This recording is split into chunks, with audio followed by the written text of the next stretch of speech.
તમે ને હું ઓલા અને ઉબેર આવી એપ્લિકેશન વાપરતા જ હશું અને આ વાપર્યા પછી આપણે ઘણી બધી વાર કમ્પ્લેન પણ કરીએ છીએ કે યાર ભાડું બહુ વધારે હોય છે, અમુક વિસ્તારોમાં ખૂબ વધારે ભાડું છે, અમુક વિસ્તારોમાં કેમ આવી રીતના ભાડું લેવામાં આવે છે, આટલી દાદાગીરી કેમ છે। આ બધા જ પ્રશ્નો સામાન્ય લોકો કરતા હોય છે। એ બધાની વચ્ચે હવે કેન્દ્રીય સહકાર મંત્રી અમિત શાહે ગાંધીનગરથી દેશની પહેલી સહકારી ટેક્સી સેવા ભારત ટેક્સી જે છે એને લોન્ચ કરી દીધી છે અને આજે અમિત શાહ એ ભારત ટેક્સીમાં બેસી અને પછી મુસાફરી માટે પણ નીકળ્યા હતા। આ કોઈ સામાન્ય એપ નથી પણ સારથી હી માલિકના કોન્સેપ્ટ સાથે શરૂ કરાયેલા સહકારી આંદોલન જેવી વાત છે। અમિત શાહે કહ્યું કે અત્યાર સુધી ખાનગી કંપનીઓ ડ્રાઈવરોનું શોષણ કરતી હતી, ભારત ટેક્સીમાં જોડાનાર લાખો ડ્રાઈવર પોતે જ માલિક છે। આ એક ઝીરો કમિશન મોડેલ જે છે એ ડ્રાઈવર એટલે કે જે સારથી છે એને ખૂબ મદદરૂપ થશે અને ડ્રાઈવરના ખાતામાં સીધા પૈસા પણ આવશે।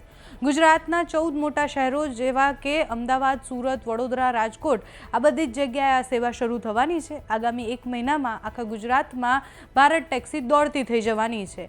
આમાં બાઇક, રિક્ષા અને 3 અલગ અલગ ઓપ્શન પણ આવવાના છે। ગ્રાહકો માટે કોઈ અલગ એક્સ્ટ્રા ચાર્જીસ પણ નથી એ વાત પણ કરવામાં આવી છે। તો પહેલાં આજે लॉन्च दरमियान अमित शाह खानगी कंपनियों माटे जे कहूं, भारत टैक्सी माटे जे कहूं ते सांभळो। अभी आज कुछ लोगों के फोन आए, कुछ अखबार में छप गया कि भारत टैक्सी के दाम ज्यादा है।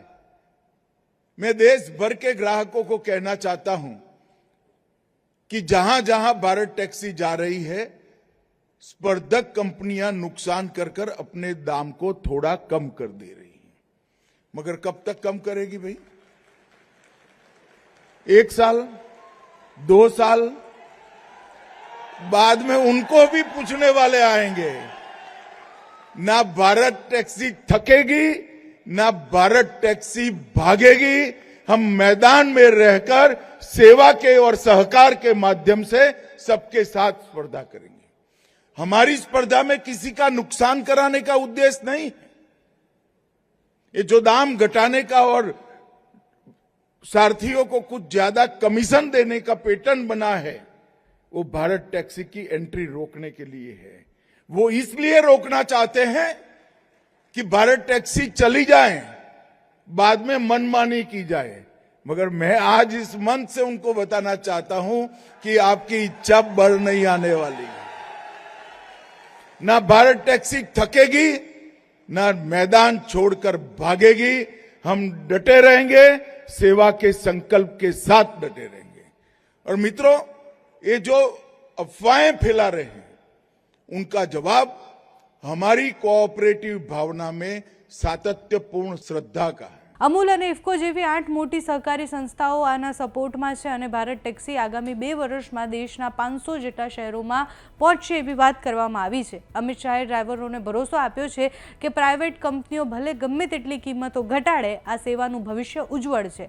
તમને શું લાગે છે, ભારત ટેક્સી એ ઓલા, ઉબેર કે પછી બીજી કોઈ પણ આ પ્રકારની એપ્લિકેશનના ટક્કરમાં આવી શકશે? કમેન્ટમાં જરૂર જણાવજો। અત્યારે આ વિડીયોમાં બસ આટલું। જો તમે અમને યુટ્યુબ પર જોઈ રહ્યા હોય તો સબસ્ક્રાઇબ કરજો, ફેસબુક પર જોઈ રહ્યા હોય તો ફોલો કરજો, અમારા વિડીયોને લાઈક અને શેર કરજો।